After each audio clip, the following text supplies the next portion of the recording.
Bienvenidos a Tonske, gracias por acompañarnos una vez más porque hoy es un programa en el que vamos a hablar acerca del pasado evento que se llevó a cabo para hablar acerca de los compromisos con el cine mexicano, específicamente sobre los festivales de cine en la política cultural del país, porque estamos en tiempos de elecciones y pues es muy grato ver que se hablen temas tan específicos, ¿no? Para esto nos acompañan 3 estudiantes del CUEC que vamos a hablar acerca de esto y mi querida amiga Marta.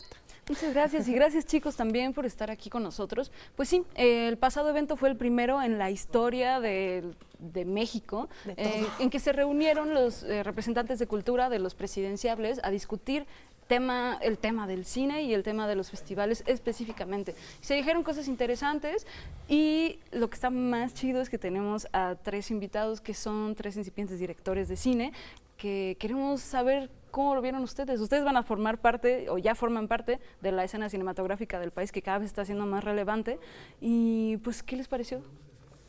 De entrada, yo creo que es muy positivo el hecho de que particularmente se hable de cine mexicano, ¿no? En un momento en el que pues se hacen muchas películas y particularmente hay como visiones interesantes, pero no me sorprendió, digamos, el hecho de ver algunos personajes, ¿no? específicos como Raúl Padilla López, que es pues un personaje muy importante en la cultura en Jalisco y que ha estado muy involucrado particularmente en el cine.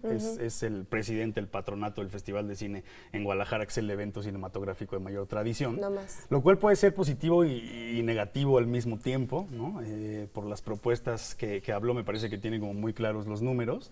Pero también yo diría que, digamos, el puesto que tiene y ha tenido durante muchos años, quizá le ha permitido tomar decisiones que podrían haber cambiado ya el rumbo del cine mexicano y pues no sé si lo ha hecho, ¿no? Ahora, el cine mexicano no es las películas de Derbez, ¿no? Nos queda claro y si no nos debería de quedar claro. Hablas algo muy interesante como estudiante de cine o como perteneciente a este mundo. De tu punto de vista, Lau, ¿crees que les llama también la atención o les debería de ser interesante al resto de las personas que no estudiamos cine? Sí, bueno, a mí lo que me pareció es que entiendo que es un programa que se hizo dentro del marco de la red de festivales y que Raúl Padilla pertenece al Festival de Guadalajara, pero me parece que quizá los candidatos, bueno, los representantes de cultura hablaron demasiado de los festivales y ocuparon como el 70% hablando de eso, cuando me parece que en realidad ese no es el problema del cine mexicano. Tenemos bastantes festivales en el país. Tampoco creo que sea un problema que estén centralizados, en realidad están bastante distribuidos por todo el territorio y me parece que justo el problema central y lo que más preocupa a la comunidad cinematográfica no es tener más lugares de exhibición alternos, sino pelear por los lugares de exhibición oficiales, este duopolio que existe. Ese es uno de los temas que yo creo que son los más preocupantes y que debieron haber discutido más, porque el otro...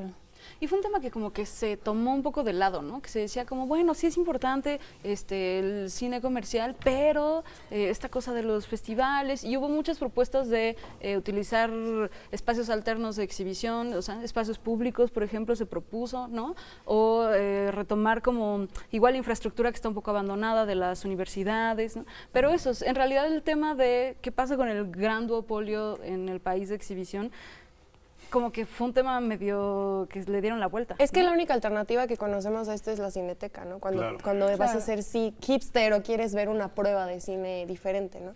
Pero que no tiene nada que ver con la distribución que tiene Cinemex y Cinépolis, ¿no? O sea, en ese sentido yo creo que sería pertinente como reformular la idea de exhibición alterna, creando más cinetecas, ¿no? Que tengan el mismo nivel que la Cineteca Nacional. O sea, creo que la Cineteca Nacional ya está abarrotada, es un lugar que visita muchísima gente y en ese sentido creo que funciona.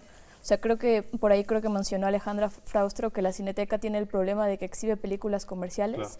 Claro. Yo tengo una postura como un poco neutra ante eso porque no sé qué tan bueno y malo sea, tiene sus puntos, pero creo que en ese sentido, lejos de crear cines sillitas, ¿no? que va y se sientan 3, 4 personas, pues creo que sería mejor hacer infraestructura que sea realmente interesante arquitectónicamente, digitalmente, ¿no? Que pueda acercar a la comunidad joven, ¿no? Y también como a comunidades como de todos los tipos, ¿no? Como lo que pasa en la Cineteca. Bueno, justo tocas un tema muy interesante que sí se tocó por primera vez, que yo no había escuchado jamás, que es qué pasa con las plataformas digitales, ¿no? Claro. Y la red de distribución. O sea, realmente sí empezó a haber una propuesta de hay que negociar con ellas, ¿no? Y jamás se había tocado fuera de los sitios específicos, ¿no? A mí me llama la atención ese tema también, porque en esta administración, el Instituto Mexicano de Cinematografía, que el actual director es Jorge Sánchez, ha impulsado una plataforma particularmente para exhibir cine mexicano en digamos, varios sitios. El más fuerte de ellos es Filming Latino, que incluso se habló de él, ¿no?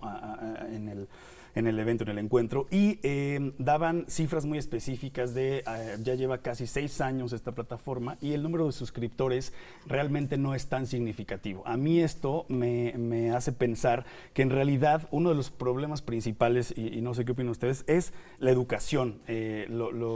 No estamos acostumbrados desde pequeños a involucrarnos de una manera mucho más directa con, ya no digamos el cine, con la industria, digamos, audiovisual, ¿no? La apreciación del arte en general en nuestro país está como, digamos, muy, muy de lado.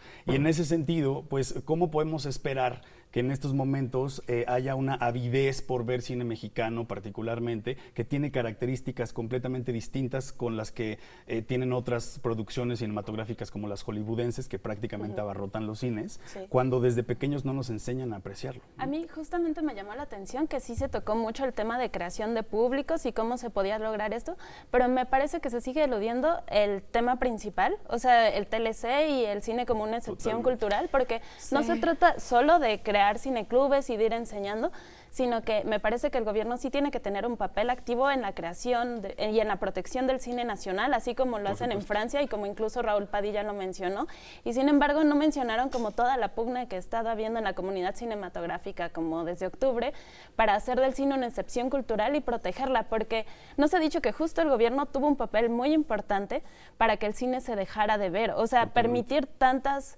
o sea, con el TLC la entrada de tanto cine extranjero, también es una forma de no crear públicos. O sea, sí tiene que ir acompañado con una educación desde pequeños, pero también con una protección que se relaciona directamente con los tiempos de exhibición, los horarios de... ¿Se puede proteger? Bueno, es que me parece ahí entonces muy lógica la propuesta, donde es recuperar espacios tipo un mercado o una plazuela, y ahí hacer proyecciones de cine. Si se habla de que si estás en una sala y muchas veces te distraes por cualquier cosa, ahora no me imagino en medio de un mercado produciéndose una película así, ¿no? Sí, se hizo una pequeña propuesta, ¿no? Al respecto, o sea, fue no me acuerdo ya quién lo dijo, pero alguien dijo, vamos a cambiar el porcentaje de 10% de películas mexicanas a 30% obligatorio. Alejandra lo dijo. Yo creo que bien lo dice Laura, me parece que el tema principal lo eludieron muy bien, y es el Tratado de Libre Comercio. O sea, ahorita mismo que se está renegociando este Tratado de Libre Comercio, me parece el momento ideal para mejorar las condiciones de exhibición en nuestro país, que la exhibición sigue siendo el tema más complicado de cine mexicano, ¿no? Y que tiene que ver con que el TLC, o sea, el gobierno se comprometió a reducir al 10% el tiempo de exhibición nacional, y ahora incluyó que el 10% incluya toda la cinematografía de otros países que no es Estados Unidos. Entonces sí es importante esto de elevarlo al 30%. Digamos, para entender, o sea, lo explica muy bien Laura, pero para entender, antes de la firma del Tratado de Libre Comercio, el Estado protegía al cine mexicano brindando un espacio obligatorio para las películas mexicanas. Entonces el público iba a la semana 4, 5, 6 al cine y decía, tengo la opción de ver esta película mexicana y esta película mexicana y esta película mexicana. Entonces, ¿qué veo? Una película mexicana. Después del Tratado de Libre Comercio, lo que hizo, por ejemplo, Estados Unidos dijo, ok, yo le entro al Tratado de Libre Comercio, pero mi cine, mis industrias culturales no entran dentro del Tratado de Libre Comercio. Canadá, ¿qué hizo? Entró al Tratado de Libre Comercio, pero mi cine no entra en el Tratado de Libre Comercio. ¿Qué hizo México? Aquí va todo, ¿no? Y el cine, pues están dentro de este Tratado de Libre Comercio, y ¿qué hace? Como bien lo explica Laura, que del 100% de las pantallas en nuestro país, el 10% está destinado para, o sea, el 90% es para ver cine de Estados Unidos, y ese 10% restante es para ver cine mexicano y de cualquier otro lugar, ¿no? Y México tiene una de las taquillas más importantes a nivel internacional, ¿no? Totalmente. Ayer dijeron que México es el cuarto mercado en consumir cine a nivel mundial. Sí, no es que no haya consumidores de cine, ¿no? Pues más bien no estamos consumiendo cine mexicano. Es que esa es una de las preguntas que yo siempre me he hecho. Digo, yo no estoy en medio del mundo del cine, pero desde fuera creo que siempre te preguntas, ¿nos gustan las películas mexicanas? Porque las que nos presentan siempre apegan al sentimentalismo y son las mismas de los chistes de Derbez de hace 1000 años o Chespirito. Entonces, tenemos también esa concepción desde fuera. Ahora, desde su lado, hay muchas producciones que, es como las personas en los comentarios del Facebook Live en este encuentro decían, ya hay las producciones, por ejemplo, yo como sea, pero sacan adelante sus producciones. Claro. ¿En dónde las exhibes si no te dan las oportunidades? Pero también creo que es una cosa relativa a los apoyos que mencionaron ayer también. O sea, los apoyos están como destinados a crear las películas, pero no justo a lo mismo, ¿no? No les dan el dinero suficiente para que la exhibición sea rentable, ¿no? Claro. O sea, como que es un poco de lo mismo siempre estas películas que se hacen, que no son las comerciales, pues se hacen muchas, pero no salen, no se quedan como guardadas o se exhiben de manera alterna, ¿no? O sea, hay un cine que se está haciendo que es distinto, pero no llega, ¿no? O sea, yo tengo como un ejemplo muy claro de cómo esta centralización de las películas de este, no sé, Sueño en otro idioma, que solo se exhibe, no sé, en Cinépolis de Coyoacán, ¿no?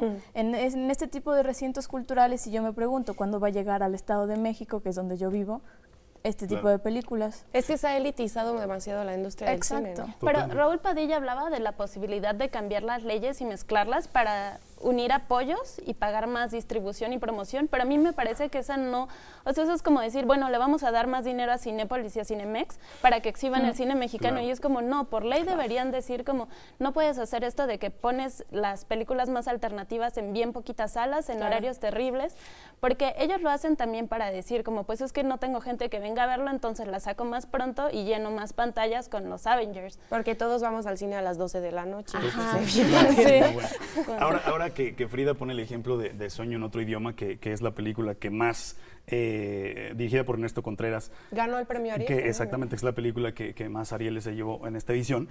Hay una fotografía que estuvo circulando mucho tiempo en redes en donde se ven 10 salas de un complejo cinematográfico y está en 9 una película hollywoodense, la misma, y en una Sueño en otro idioma. Vamos a hablar más adelante de eso porque está muy interesante acerca del por qué entonces hacer una política cultural que respete el mundo del cine, pero después del corte, ¿les parece? Buenísimo. No le cambien, estamos entonces ¿qué?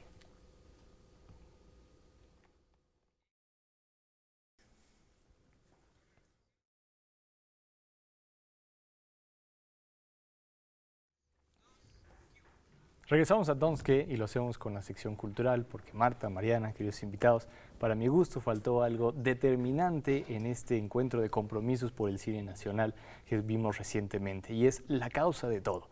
Todos los representantes culturales están de acuerdo en que se debe fomentar el cine nacional, pero la pregunta que estuvo completamente ausente en este encuentro fue ¿por qué y para qué?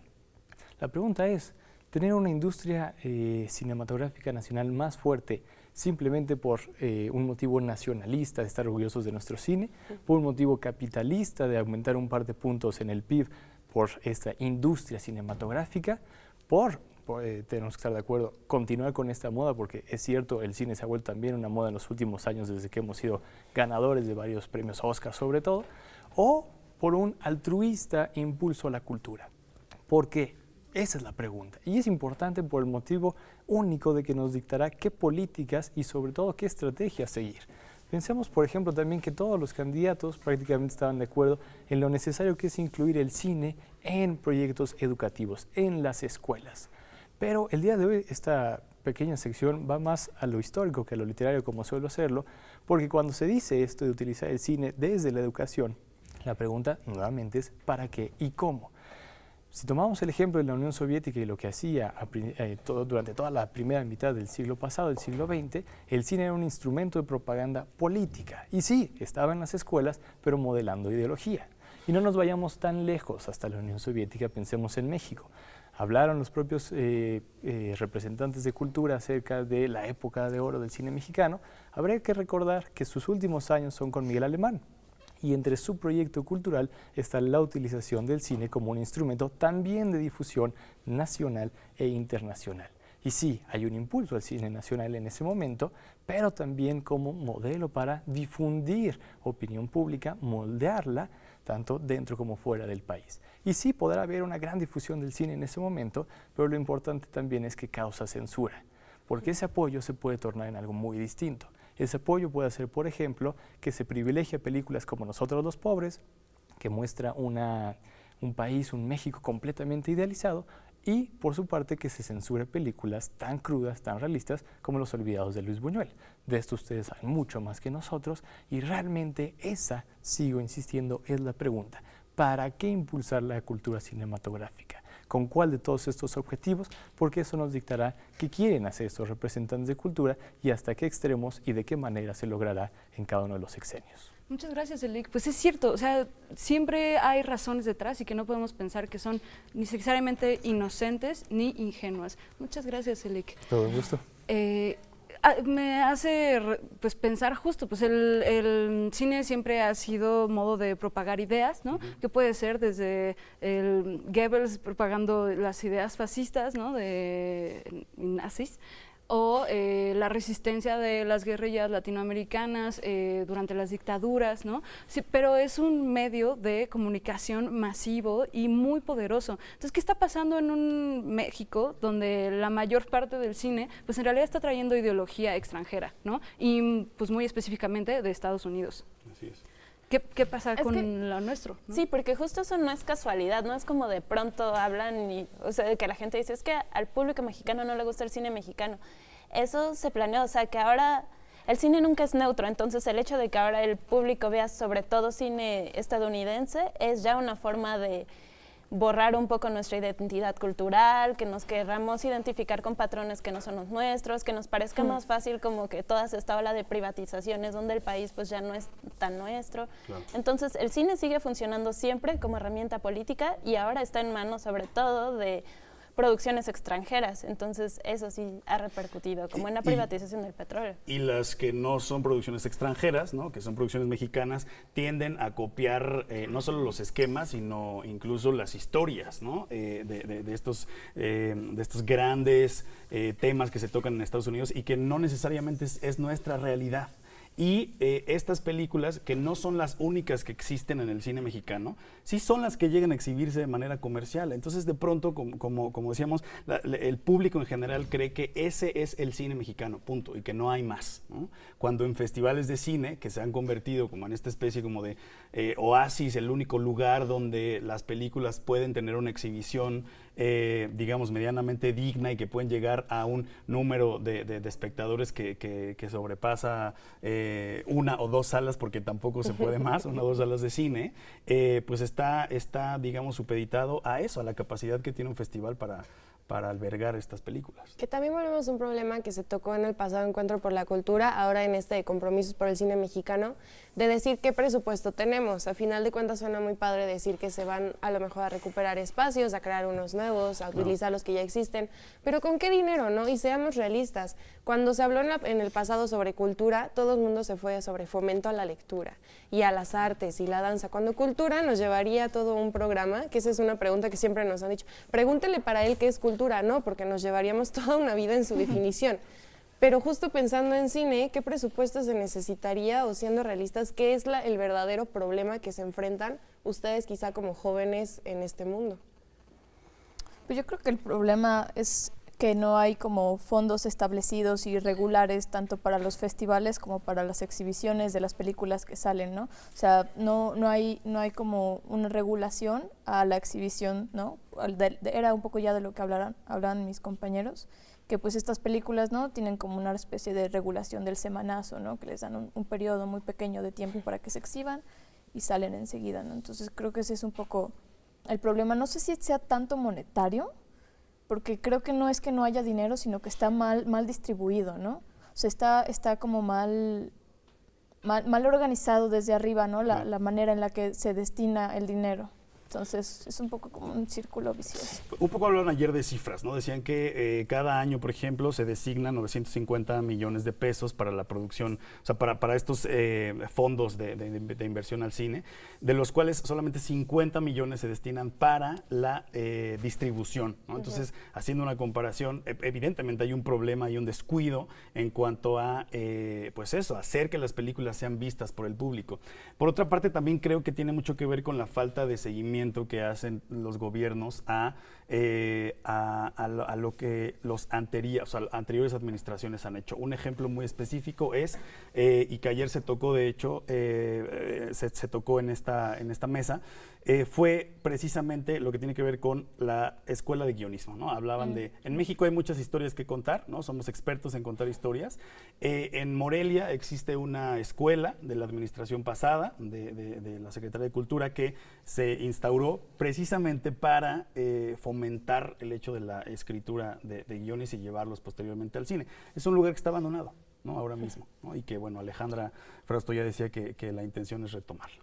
Y también como esta especie de ganas de no tocar ni molestar a los dos grandes distribuidores del país. Claro. Por ejemplo, esa iniciativa de 1 peso en taquilla para la producción de cine nacional de calidad. Sí. Los distribuidores dijeron, no queremos donar 1 peso claro, de todo lo que ganamos en taquilla para la producción. Y es como, bueno, entonces no lo donen.